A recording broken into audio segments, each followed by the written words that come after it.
Good morning to all of you. तो dear student, आज आपकी विद्युत पावर का जनरेशन कैसे किया जा रहा था, किन किन माध्यमों से किया जा रहा था, उसमें कुछ के ऊपर हमने कल टिप्पणी की थी, चर्चा की थी।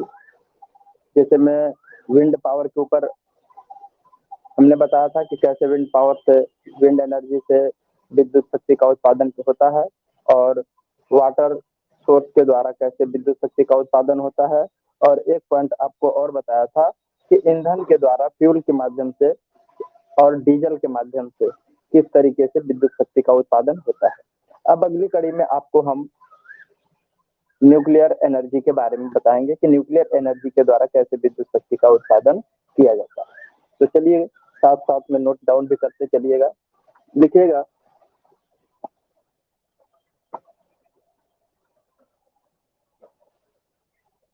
विद्युत शक्ति उत्पादन के लिए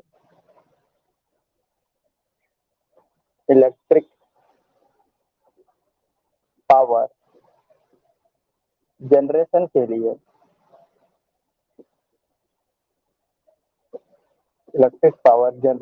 लिए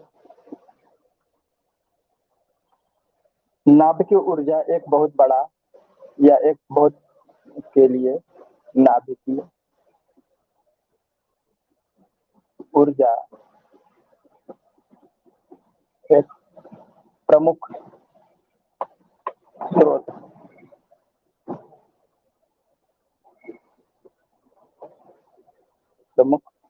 है। परमाणुीय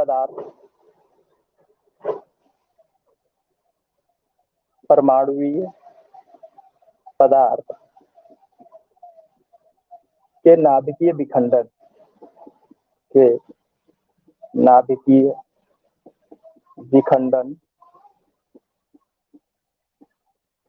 यानी इसको इंग्लिश में फ्यूजन कहते हैं।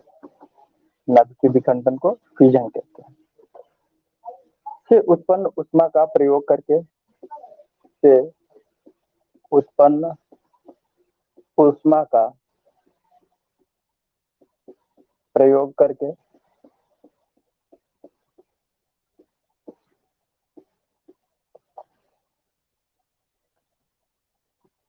ऊष्मा का प्रयोग विशेष प्रकार के प्रयोग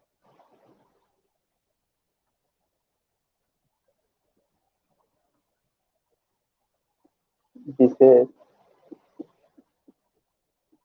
प्रकार के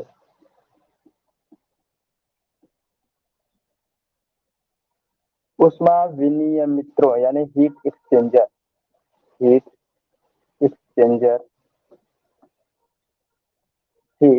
एक्सचेंजर में वाष्प उत्पन्न करने के लिए किया जाता है।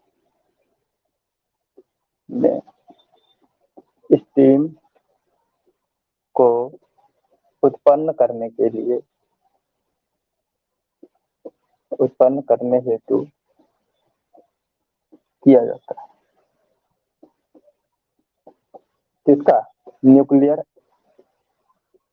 एनर्जी का, यानी कि न्यूक्लियर जो पदार्थ होते हैं उसके माध्यम से हम नाभिकीय विखंडन की प्रक्रिया को कराते हैं, और नाभिकीय विखंडन की प्रक्रिया से जो ऊष्मा उत्पन्न होती है उसको हीट एक्सचेंजर में स्टीम को उत्पन्न करने के लिए किया जाता है। ठीक है, यानी कि नाभिकीय विखंडन से जो ऊष्मा प्राप्त हो रही है उससे हम बॉयलर में पानी को गर्म करेंगे, हीट करेंगे, और उससे उत्पन्न ऊष्मा का प्रयोग हम विद्युत उत्पादन में करेंगे। कैसे करेंगे?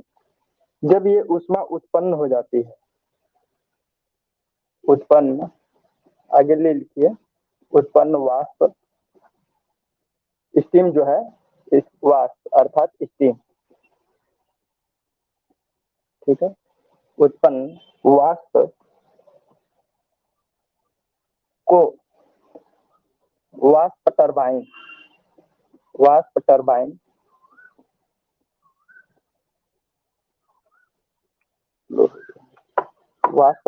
अर्थात स्टीम टरबाइन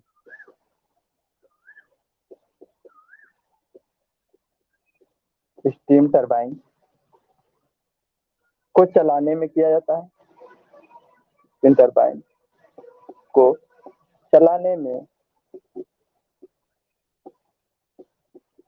यूज किया जाता है।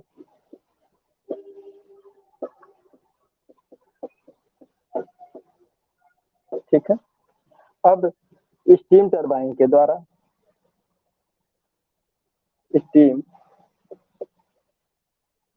टरबाइन के माध्यम से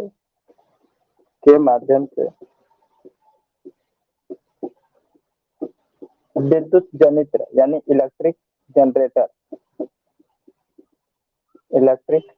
जनरेटर को प्रचालित करके यानी ऑपरेट करके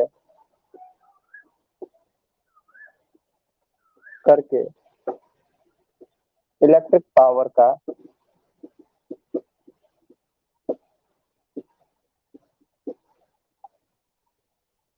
जनरेशन किया जाता है।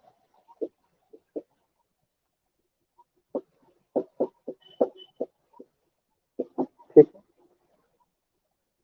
आप लोगों को प्रॉपर दिखाई दे रहा है?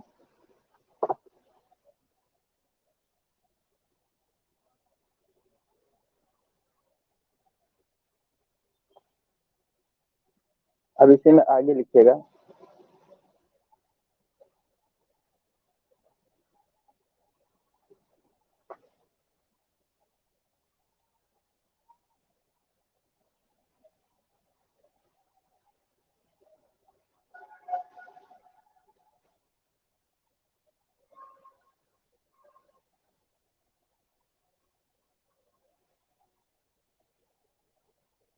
नाभिकीय फ्लूइड के रूप में प्रयोग किए जाने वाले पदार्थ नाभिकीय ईंधन के रूप में यूज किए जाने वाले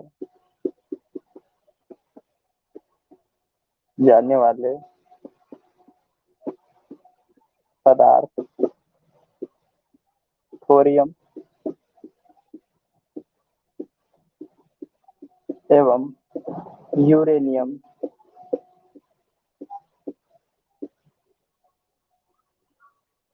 पदार्थ है।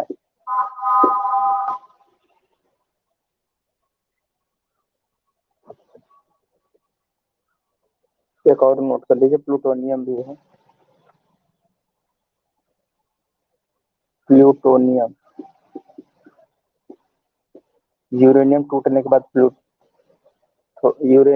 बाद थोरियम में परिवर्तित होता है और थोरियम नाभिकीय विखंडन की प्रक्रिया के बाद प्लूटोनियम में परिवर्तित होता है।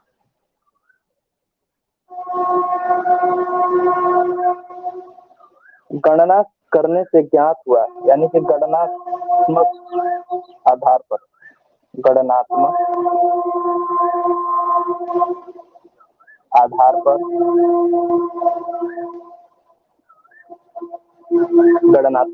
पर 1 किलो नाभिकीय ईंधन लगभग 1 किलो नाभिकीय ईंधन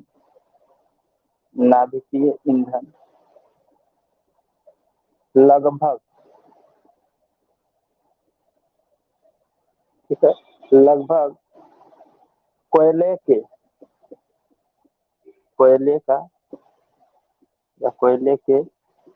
2750 मीट्रिक टन मीट्रिक टन या तेल के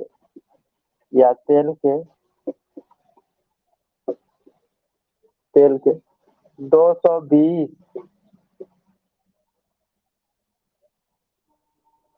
2200, ठीक है, 2200 मीट्रिक टन के तुल्य होता है, के समतुल्य होता है।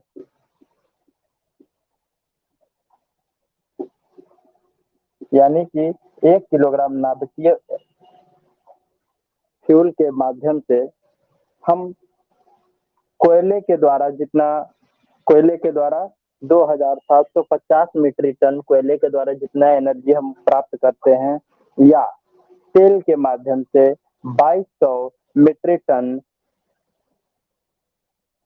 इस्तेमाल करने के बाद जो ऊर्जा हमें प्राप्त होती है, उससे कहीं ज्यादा हमको 1 किलो नाभिकीय ईंधन से ही प्राप्त हो जाता है।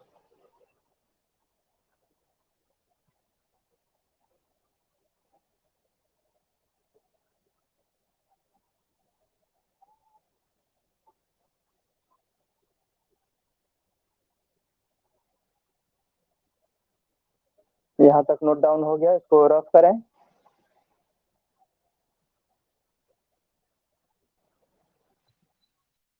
चलिए, सभी का हो गया ना? जिसका अगर छूट रहा होगा तो स्क्रीनशॉट ले लेगा, आप स्क्रीनशॉट ले सकते हैं। हाँ, स्क्रीनशॉट ले लीजिए तो मैं इसको रख।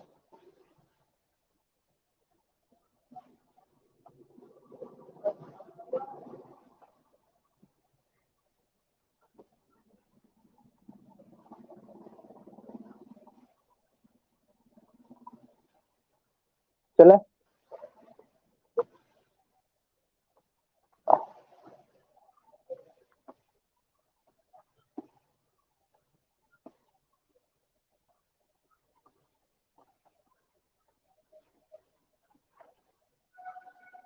चलिए अब आगे नोट कीजिए। 1 पाउंड प्लूटोनियम या uranium, 1 pound plutonium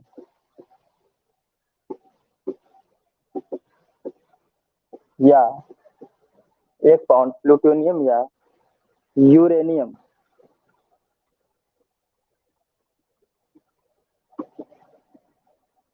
uranium U-235 uranium 235 का भंजन करने पर भंजन करने पर ऊष्मा के रूप में 11.4 into 10 to the power 6 kilowatt hour इकाई की ऊर्जा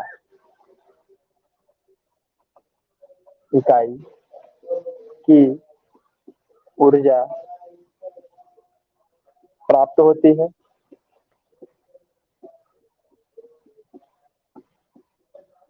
और जब इसे पिघली हुई धातु और जब इसे पिघली धातु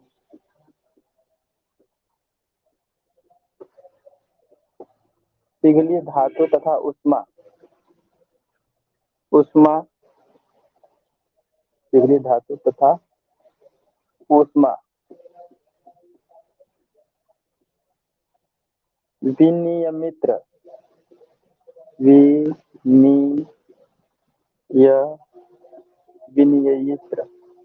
यानी इसको कहते हैं हीट एक्सचेंजर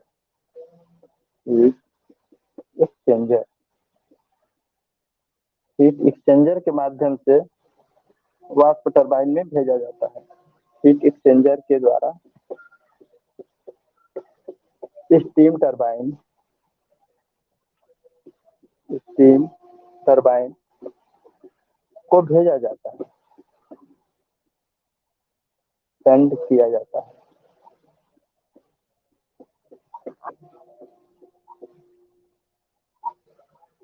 तो इससे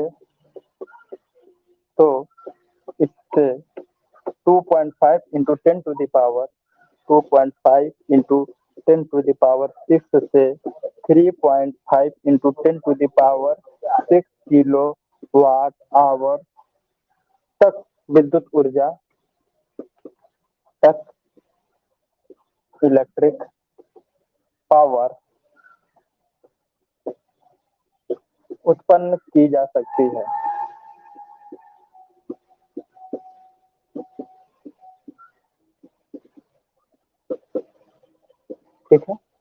यानी 1 पाउंड हम यूरेनियम सॉरी 1 पाउंड यूरेनियम एवं थोरियम पदार्थ हो हमारे पास, तो उसका जब हम भंजन करते हैं तो उससे जो ऊष्मा के रूप में जो ऊर्जा प्राप्त होती है वो होती है 11.4, है ना, यहाँ पे लिखा हुआ है 11.4 इंटू 10⁶ किलोवाट आवर।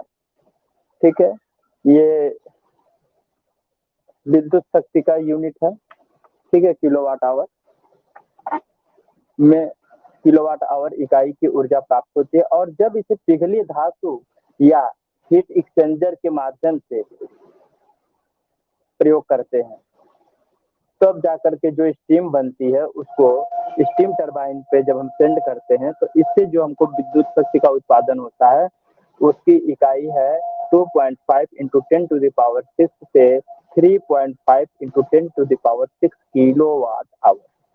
ठीक है,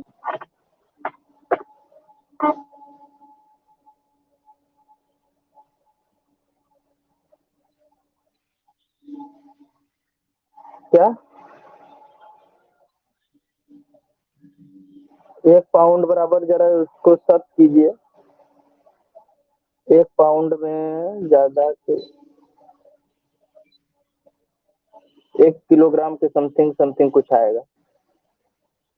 ये रुकिए देखता हूँ। एक पॉइंट कितना आया पॉइंट?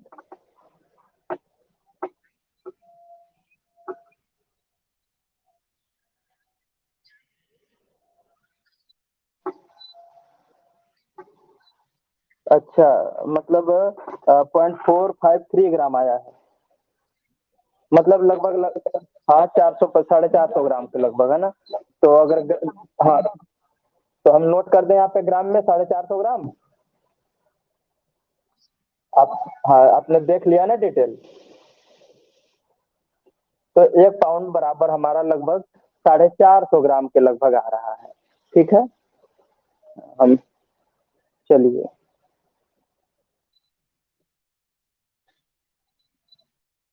हाँ, भंजन का मतलब उसको नाभिकीय विखंडन करना, क्योंकि ये नाभिकीय पदार्थ है ना, तो इसका फ्यूजन करते हैं ना, नाभिकीय विखंडन करते हैं, न्यूक्लियर फ्यूजन, है ना।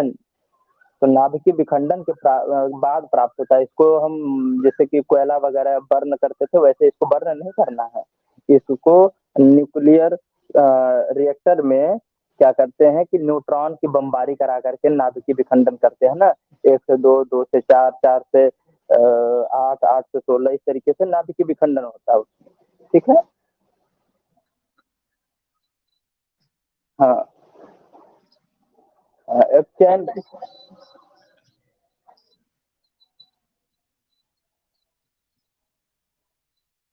हाँ हाँ मेल्टेड अवस्था में, हाँ हाँ। देखिए, एक तो होता है कि नाभिकीय विखंडन में डायरेक्टली उसको हम न्यूक्लियर फिजन कराते हैं, तो उसके बाद जब वो विखंडित होता है तो उसको क्या काम करते हैं, उससे जो ऊष्मा प्राप्त होती है उसी ऊष्मा को हम हीट एक्सचेंजर में पुनः क्या करते हैं, उससे और ऊष्मा प्राप्त कर लेते हैं। जैसे कहने का मतलब ये है कि अगर जैसे मान लीजिए कि हमने यहाँ पे बॉयलर लगाया, ठीक है, देखिएगा ध्यान से समझिएगा मेरी बात को, मैं कहना क्या चाहता हूँ। हीट एक्सचेंजर का प्रयोग क्या होता है कि यहाँ पे मान लीजिए हमारा कोई बॉयलर है, ठीक है। अब इस बॉयलर में पानी रखा हुआ है, हम इस पानी को भट्टी यहाँ पे नीचे लगी हुई है फर्नेस, ठीक है। इस फर्नेस के माध्यम से इस बॉयलर में रखे हुए पानी को जब हम गर्म करते हैं तो स्टीम बनता है और ये स्टीम टरबाइन के पास हमारा जाता है। ठीक है, अब ये स्टीम टरबाइन हमारा क्या करेगा, इस स्टीम के द्वारा इस जनरेटर को चलाने का प्रयास करेगा, इलेक्ट्रिक जनरेटर को चलाता है, तो विद्युत शक्ति का उत्पादन होता है। ठीक है, अब इसी को क्या करते हैं, यहाँ से जो हमको प्राप्त होकर कंडेंसर में गया, कंडेंसर में जो स्टीम हमारी आई, इस कंडेंसर से स्टीम को निकाल करके हम पुनः हीट एक्सचेंजर में दे देते हैं। ठीक है, हीट एक्सचेंजर में वो करके इसको पुनः हम पुनः इसी में डाल देते हैं। ठीक है, ताकि ये ऊष्मा जो है, या फिर यहीं से देख लीजिए, यहाँ पे यहीं पे हम हीट एक्सचेंजर का प्रयोग कर सकते हैं। यहीं पे लगा दीजिए हीट एक्सचेंजर। हीट एक्सचेंजर लगा देंगे तो होगा क्या कि यहाँ से जो स्टीम आपको मिल के आ रही है, बन के आ रही है, इसी स्टीम को और भी ज़्यादा हीट कर दे, ताकि इसमें से जो वाष्प की क्वांटिटी होती है, जिसमें पानी के कुछ अंश होता है ना, बूंदों की जो मात्रा होती है वो बिल्कुल ही कम हो जाए। क्या हो जाए? बिल्कुल ही कम हो जाए, एज एयर के रूप में कन्वर्ट हो जाए और उसको टरबाइन के पास भेजना। तो इससे क्या होगा कि हमारा जितना पानी को बॉयल करने में एनर्जी हमारी खर्च होगी वो कम होगी। ठीक है, वो क्या होगी? बिल्कुल ही कम हो जाएगी। अभी इसका एक डायग्राम आगे हम बताएंगे आपको, तो और भी अच्छे से समझ में आएगा। तो हीट एक्सचेंजर का प्रयोग करते हैं, सुपर हीटर का प्रयोग करते हैं, सुपर हीटर का प्रयोग करके उसको और भी ज्यादा हीट कर देते हैं। ठीक है, आगे चलें।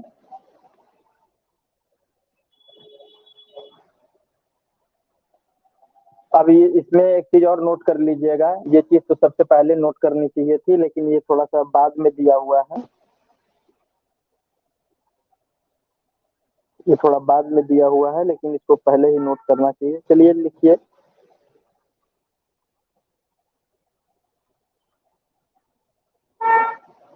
विद्युत शक्ति के लिए व्यवहारिक दिशा में, हाँ, इसका न्यूक्लियर एनर्जी का उत्पादन या उपयोग कब हुआ? न्यूक्लियर लिखिए यहाँ पे, न्यूक्लियर एनर्जी का व्यवहारिक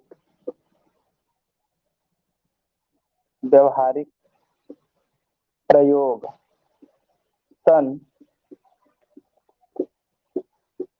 1946 1946 में यूके में आरंभ हुआ। कहाँ आरंभ हुआ? यूके में आरंभ हो चुका था। ठीक है, सबसे प्रथम परमाणु शक्ति गृह, सबसे पहला परमाणु रिएक्टर या परमाणु शक्ति केंद्र, सबसे पहला परमाणु शक्ति केंद्र 1956 में काल्डर काल्डर ठीक है, इंग्लिश में लिख लीजिएगा, CALDER and hall, hall, Calder एवं हाल, काल्डर एवं हाल में प्रारंभ हुआ।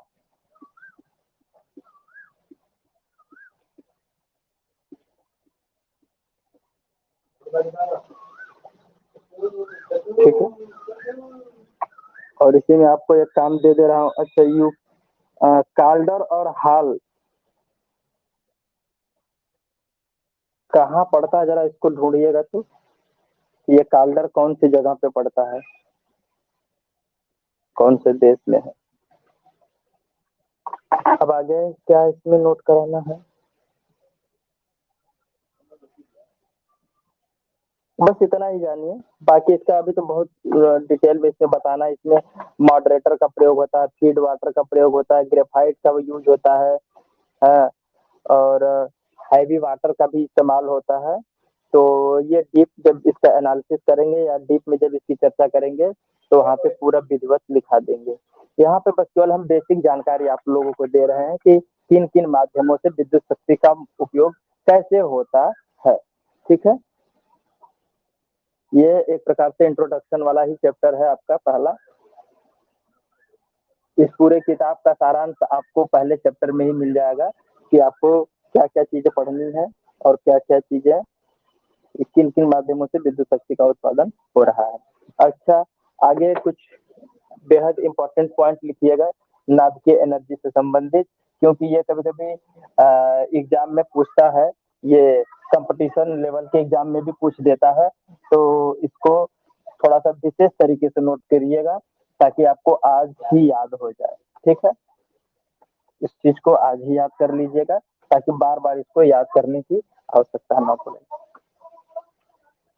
लिखिएगा, भारत में नाभिकीय ईंधन के पर्याप्त स्रोत है। भारत में नाभिकीय ईंधन के पर्याप्त सोर्स है।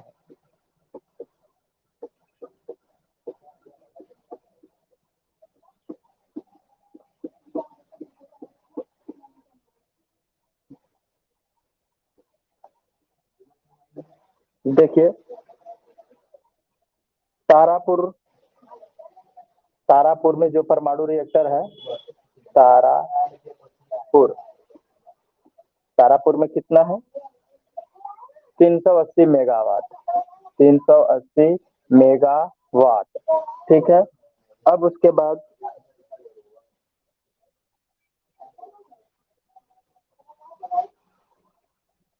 यह कब तैयार किया गया था? यह 1969 1969 में मध्य महाराष्ट्र में तैयार किया गया था। मध्य महाराष्ट्र में। ठीक है, तो तारापुर मध्य महाराष्ट्र में है। 1969 में 380 मेगावाट का तैयार किया गया था। कुछ वर्षों पहले राणा प्रताप सागर,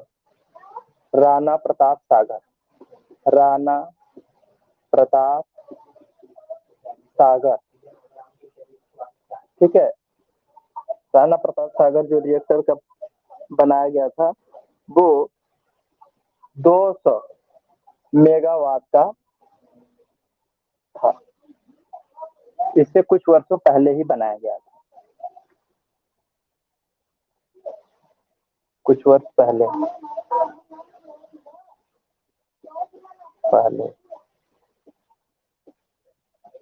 ब्रैकेट में लीजिए 1969 से कुछ पहले, क्योंकि इसका एग्जैक्ट है नहीं कि कब बना था। चौथे नाभिकीय शक्तिगृह का कार्य उत्तर प्रदेश में नरौरा में चल रहा है। ठीक है, चौथे नाभिकीय केंद्र या नाभिकीय शक्ति केंद्र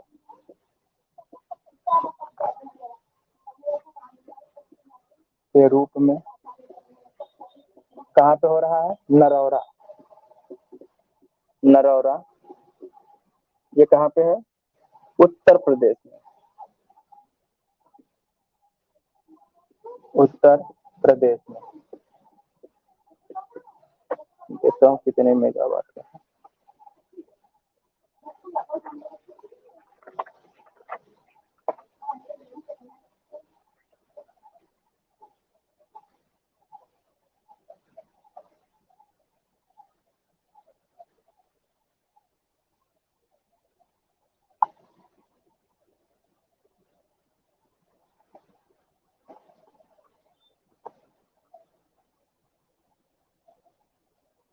राणा प्रताप जो है कहाँ पड़ता है? कोटा राजस्थान में पड़ता है।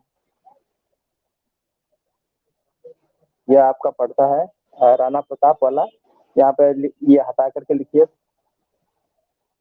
कोटा राजस्थान। कोटा राजस्थान। ठीक है,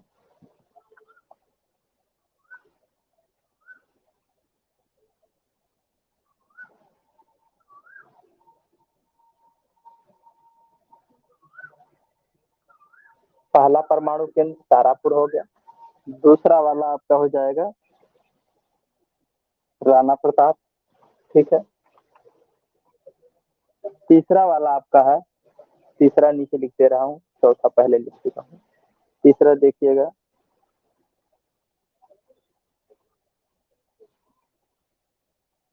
कलपक्कम मद्रास में। कलपक्कम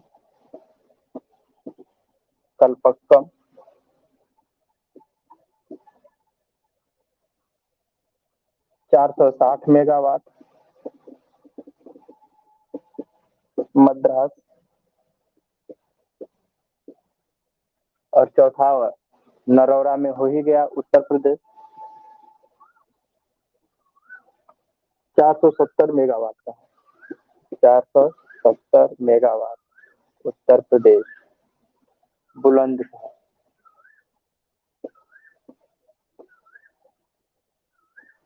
बुलंदशहर, ठीक है, बुलंदशहर में है, उत्तर प्रदेश।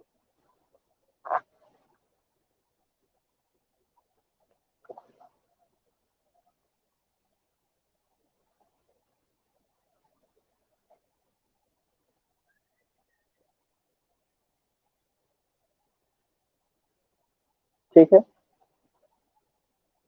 पहला, दूसरा, तीसरा, और ये हो गया आपका चौथा।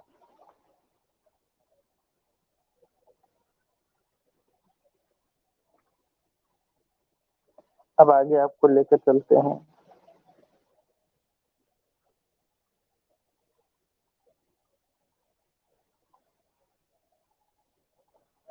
सोलर एनर्जी की तरफ। हो गया यहाँ तक सबका?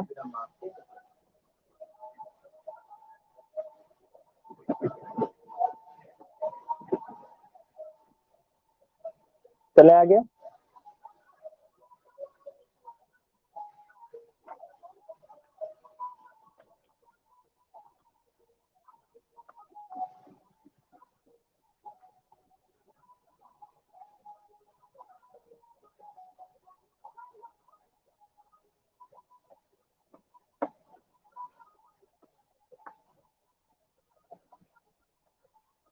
चलिए लिखिए, सोलर एनर्जी। सोलर एनर्जी, सौर ऊर्जा के माध्यम से विद्युत शक्ति का उत्पादन कैसे होता है?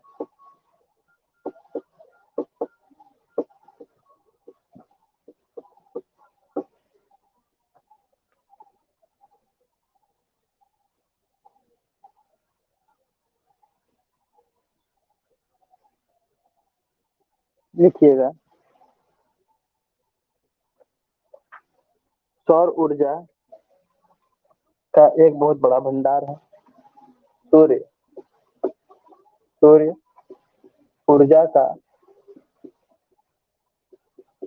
एक बहुत बड़ा भंडार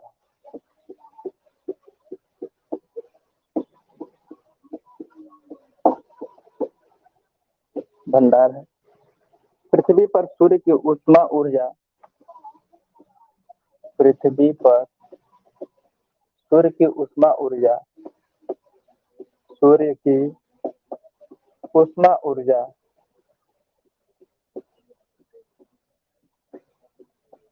वैद्युत चुंबकीय,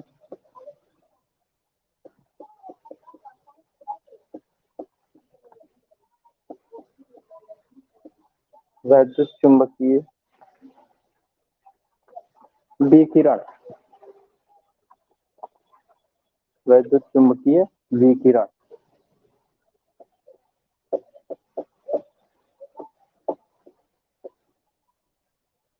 इलेक्ट्रोमैग्नेटिक रेडिएशन, इलेक्ट्रोमैग्नेटिक रेडिएशन,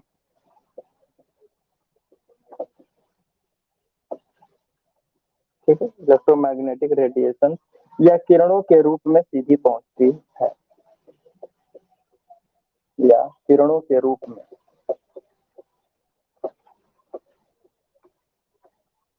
में डायरेक्ट पहुंचती है।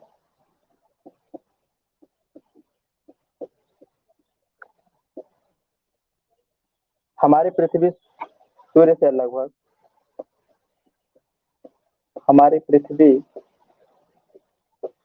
सूर्य से लगभग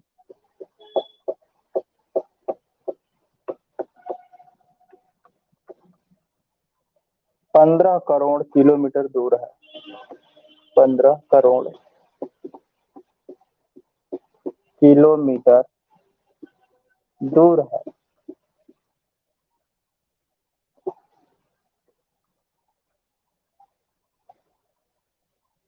इसके प्रति वर्ग मीटर क्षेत्रफल पर इसके प्रति वर्ग मीटर क्षेत्रफल पर केवल 1.39 किलोवाट शक्ति ही पृथ्वी पर पहुंचती है। किलोवाट शक्ति ही पृथ्वी पर पहुंचती है।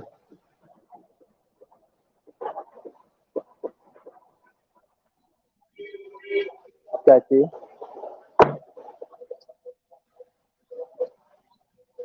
देखिए, हमारी पृथ्वी लगभग 15 करोड़ किलोमीटर दूर है। पृथ्वी और सूर्य के बीच का डिस्टेंस लगभग इतना बताया गया।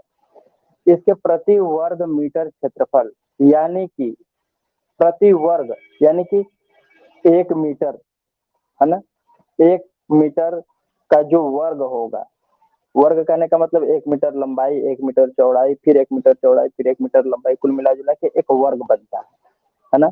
तो प्रति वर्ग जो क्षेत्रफल है पृथ्वी का, उससे जो है केवल 1.39 किलोवाट ही विद्युत शक्ति ही पृथ्वी पर पहुंचती है। जैसे कि ये हमारा कोई मान लेते हैं कि ये भूमि है, मान लेते हैं ये हमारी धरातल है, कोई भूमि है, तो उसके प्रति वर्ग यानी कि 1 मीटर इधर, 1 मीटर इधर और 1 मीटर इधर और 1 मीटर इधर, कुल मिला जुला के 1 मीटर वर्ग जो है हमारा, 1 मीटर वर्ग, 1 मीटर वर्ग नहीं, यहाँ पे प्रति वर्ग मीटर, हाँ ठीक तो है, प्रति वर्ग मीटर कहिए या प्रति क्षेत्रफल मीटर स्क्वायर भी कह सकते हैं। ठीक है, तो हमने वर्ग शब्द लिख दिया तो स्क्वायर लगाने की आवश्यकता नहीं है। तो 1 मीटर लंबाई इसकी हो गई और 1 मीटर चौड़ाई, ये हमारा एक वर्ग तैयार हो गया। तो इस पृथ्वी की पूरी जो सतह है उससे 1 वर्ग मीटर में जितनी सूर्य की किरणें अगर पड़ रही हैं, अगर इनका इस्तेमाल अगर किया जाए तो देखा जाए तो जो हमारे पृथ्वी पर पहुंच रहा है प्रकाश का स्रोत, उसमें जितनी एनर्जी है, जितनी शक्ति है या जितनी शक्ति हम पैदा कर सकते हैं, वो कितनी कर सकते हैं, 1.39 किलोवाट ही पृथ्वी पर पहुंच पा रहे। ठीक है, तो एक छोटा सा आंकड़ा बताया गया है, क्योंकि पूरी पृथ्वी के क्षेत्रफल पर कितना पड़ रहा है इसका सटीक आंकड़ा कैलकुलेशन के माध्यम से लगभग निकाला जा सकता है। क्यों? क्योंकि देखिए, पृथ्वी के हर एक हिस्से पर, आधे हिस्से पर ही प्रकाश दिखता, आधे पर नहीं दिखेगा, आधे पर जब दिखेगा तो फिर आधे पे नहीं दिखेगा। अर्थात कहने का मतलब जो हिस्सा सूर्य के प्रकाश में है, तो उस पे जो प्रकाश की किरण पड़ रही है वो प्रति वर्ग मीटर की बात की जा रही है, क्योंकि कहीं बादल का मौसम हो सकता है, कहीं बारिश का मौसम हो सकता है, तो इसलिए संपूर्ण क्षेत्रफल का किसी एक प्रांत में या किसी एक हिस्से में, धरती के किसी एक हिस्से में संपूर्ण का कैलकुलेशन करना थोड़ा सा कठिन है। इसलिए उन्होंने 1 वर्ग मीटर यानी प्रति वर्ग मीटर का आंकड़ा लगभग तैयार किया गया कि कितना प्राप्त हो रहा होगा, तो 1.39 किलोवाट शक्ति ही पृथ्वी पर पहुंच पाती है। ठीक है, बात समझ में आई?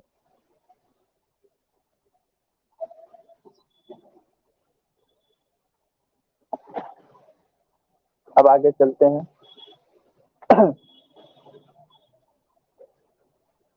परंतु परंतु परावर्तन परावर्तन कहने का मतलब कि पृथ्वी पर आकर के प्रकाश की किरणें टकराने के बाद जो परावर्तित होती हैं, परंतु परावर्तन परावर्तन इंग्लिश में लिखिएगा रिफ्लेक्शन, रिफ्लेक्शन तथा वायुमंडल द्वारा अवशोषण होने के बाद, तथा वायुमंडल द्वारा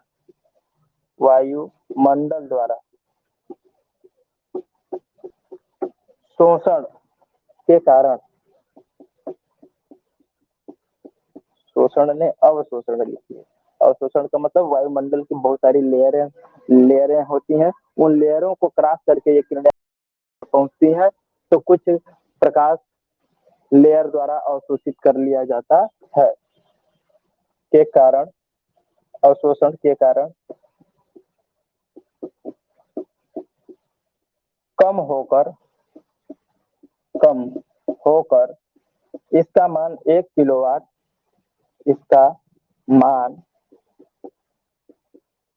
अब देखिए यहाँ बात आ रही है 1 किलोवाट, यानी कि पृथ्वी के कुछ हिस्सों में या लेयरों में या वायुमंडल में अवशोषण के बाद 1 किलोवाट प्रति वर्ग मीटर, 1 किलोवाट प्रति मीटर स्क्वायर ही रह जाता है। जो हमने कहा था 1.39 किलोवाट था, वो क्या हुआ, पृथ्वी के विभिन्न लेयरों में सूर्य की किरणों के अवशोषण के बाद जो है शेष प्राप्त होता है वो कितना है, 1 किलोवाट प्रति मीटर स्क्वायर। हमने यहाँ पे प्रति मीटर स्क्वायर कर दिया, अर्थात हमने स्क्वायर को वर्ग ही कहते हैं, तो अगर हिंदी में लिखेंगे तो प्रति वर्ग मीटर लिख देंगे। अगर वर्ग शब्द हटाते हैं, सेंटेंस वर्ग शब्द हटाते हैं तो मीटर के ऊपर स्क्वायर लगा देंगे, ठीक है।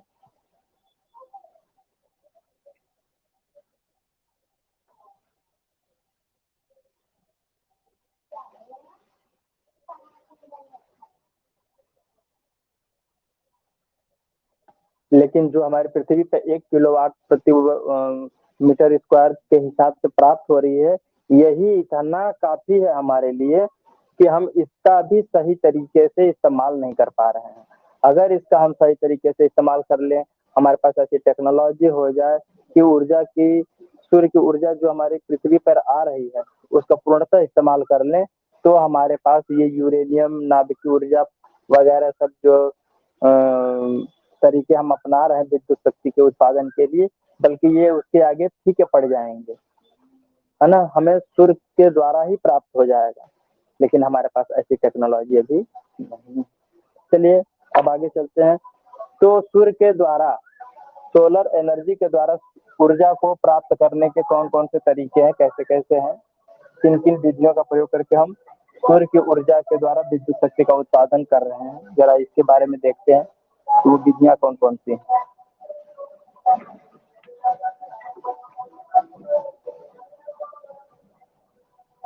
आइए देखते हैं।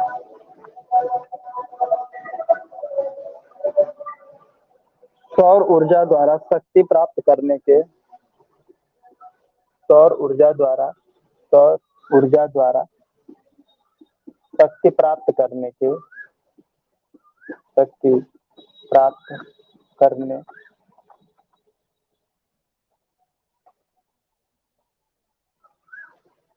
की 2 विधियां हैं। कौन कौन सी हैं, नीचे देखिएगा। पहला है ग्लास लेंस और दूसरा है रिफ्लेक्शन।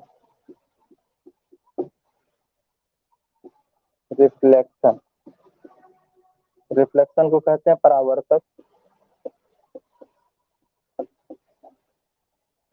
और ग्लास लेंस को कहते हैं कांच का लेंस, कांच लेंस, ठीक है।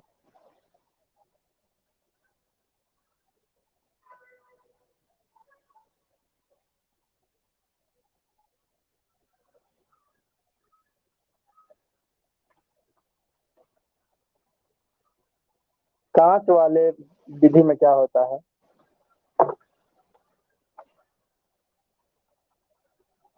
कांच लेंस विधि में लिखिएगा कि सूर्य की किरणों को क्या करते हैं, एक केंद्र बिंदु पर संकेंद्रित करते हैं, है ना? लिखिएगा इसमें, सूर्य की किरणों को, सूर्य की किरणों को,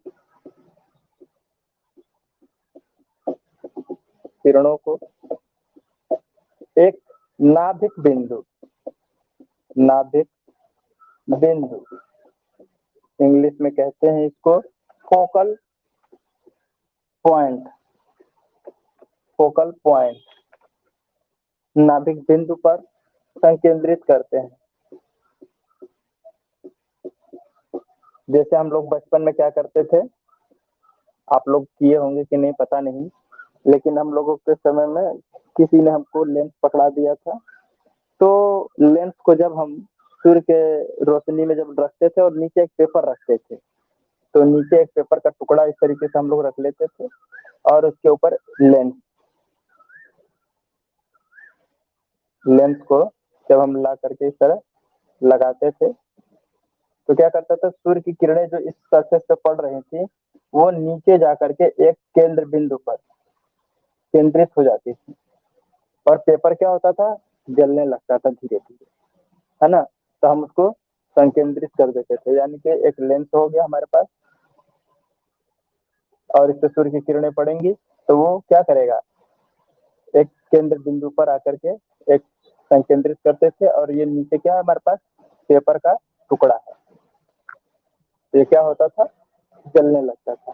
तो इसी प्रक्रिया को कहते हैं संकेंद्रित करना, यानी फोकल पॉइंट पर केंद्रित करना।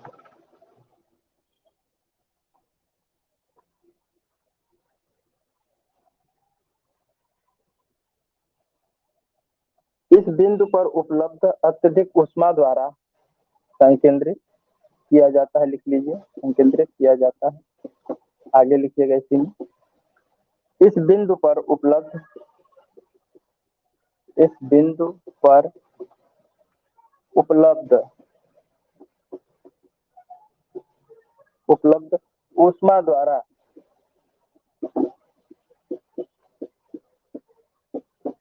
पानी गर्म करके, पानी गर्म करके भाप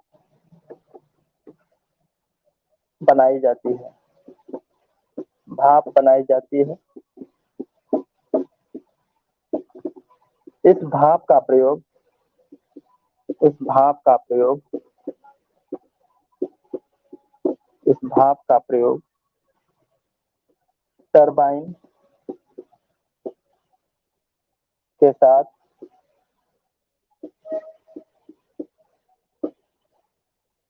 इलेक्ट्रिक जनरेटर यानी विद्युत जनित्र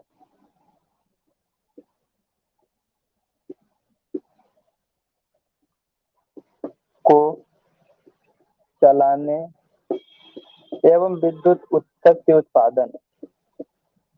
चलाने एवं विद्युत शक्ति उत्पादन, विद्युत शक्ति उत्पादन का कार्य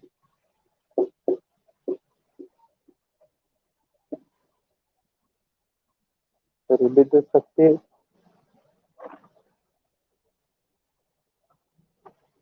उत्पादन हेतु यूज किया जाता है।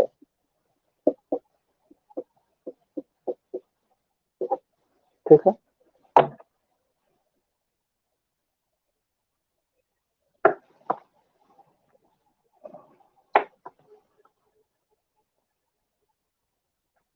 आप लोगों को दिख रहा है कि नहीं, प्रॉपर इंक हल्का होता जा रहा है।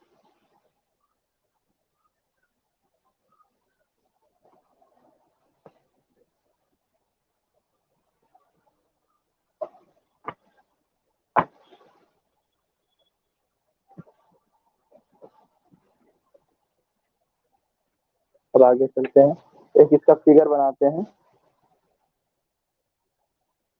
बना लीजिए, बना लीजिए।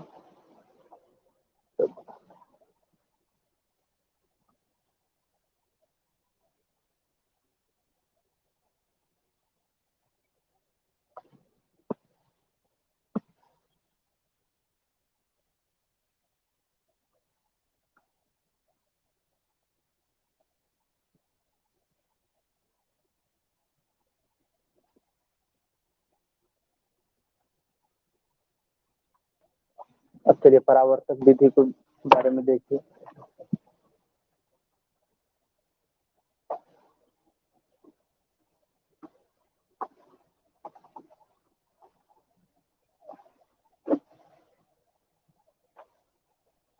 चलिए, दूसरा क्या था? परावर्तक विधि। परावर्तक विधि। परावर्तक विधि में क्या कर रहे थे?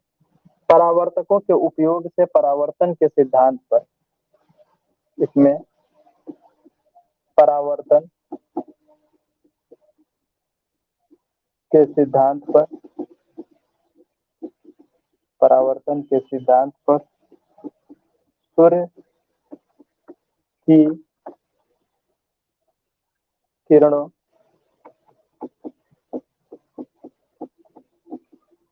को कंसंट्रेटेड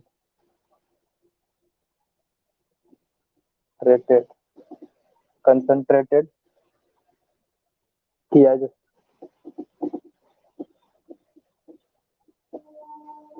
जाता है। सूर्य की किरणों को क्या किया जाता है? कंसंट्रेटेड किया जाता है, फिर विद्युत शक्ति का उत्पादन में प्रयोग किया जाता है। फिर इलेक्ट्रिक पावर जनरेशन में यूज किया जाता है।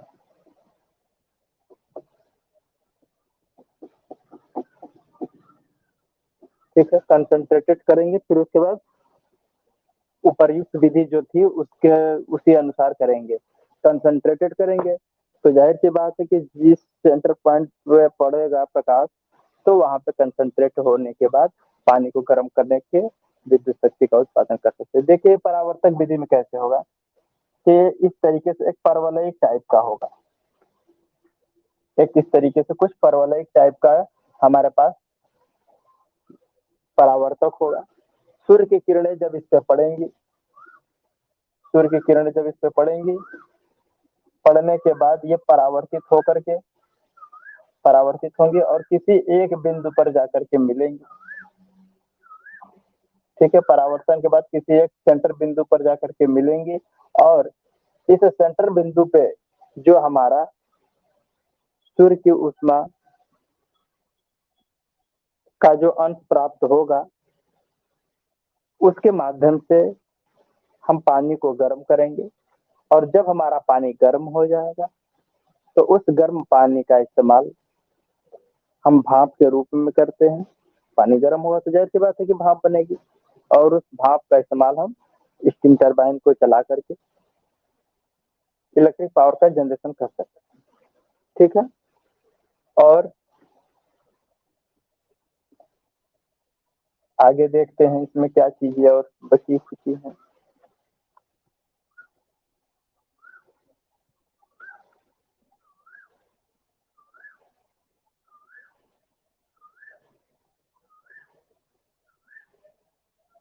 इसका एक फिगर बना लीजिएगा, इसी में हम तीनों चीजें दिखा दे रहे हैं। ये देखिए हमारे पास है सूर्य,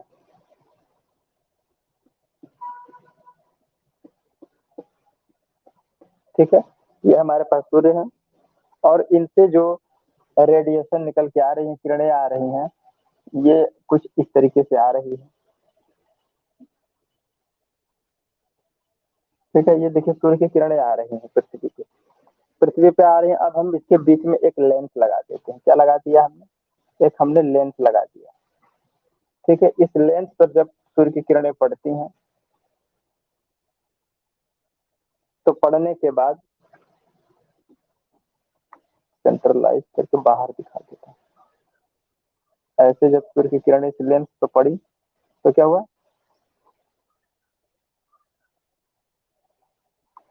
संकेंद्रित हो गया। ठीक है, तो ये लेंस का इस्तेमाल यहाँ पे है। ठीक है, ये कांच का लेंस है और ये हमारा हो जाएगा फोकल पॉइंट। फोकल पॉइंट का मतलब हो गया नाभिक बिंदु, फोकल पॉइंट। अब फोकल पॉइंट पे हम क्या कर सकते हैं? यहाँ पे एक पाइप हो सकती है। क्या हो सकती है? पाइप हो सकती है। इस पाइप के ऊपर प्रकाश की किरण पड़ रही है और इसी पाइप के माध्यम से पानी बह रहा है, पानी को हम फ्लो करा रहे हैं। तो जब इस पाइप में पानी फ्लो होगा और इस पाइप के ऊपर फोकल पॉइंट हमने बना रखा है, तो यहाँ पर जो पानी होगा वो गर्म होगा। गर्म होकर के भाप बनेगा और आगे की तरफ बहता रहेगा। ठीक है, तो ये जब पानी गर्म होगा, भाप बनेगा, तो जाहिर सी बात है कि हम उसका इस्तेमाल कर सकते हैं। दूसरा है परावर्तक विधि का। तो परावर्तक विधि को मैं यहाँ पे दिखा दे रहा हूँ। ये हमारे पास कोई परावर्तक लेंस है, ठीक है। इसके ऊपर जब सूर्य की किरणें पड़ेंगी, ये कुछ ऐसे आएगी, तो कहीं ना कहीं परावर्तित होकर के जाएगी।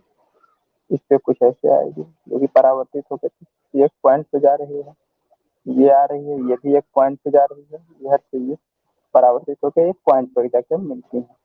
तो जिस बिंदु पर जाकर संकेंद्रित होती है, कंसंट्रेटेड होती है, वहीं पे हम क्या करेंगे, वाटर ट्यूब डाल देंगे। ठीक है, तो वाटर ट्यूब जब डालेंगे, तो जब हमारी ट्यूब गर्म होगी, तो ट्यूब के अंदर फ्लो हो रहा हुआ पानी भी गर्म हो जाएगा और भाप बन जाएगा, और उसके माध्यम से हम विद्युत शक्ति को उत्पन्न कर सकते हैं। ये हमारा फोकल पॉइंट कहलाता है, नाभिक बिंदु, और इसको हम कहते हैं रिफ्लेक्टर। रिफ्लेक्टर रिफ्लेक्टर का मतलब सूर्य की किरणें डायरेक्ट फोकल पॉइंट पे न जाकर के किसी न किसी माध्यम से रिफ्लेक्ट होने के बाद वो फोकल पॉइंट पे प्राप्त हो रही है। ठीक है,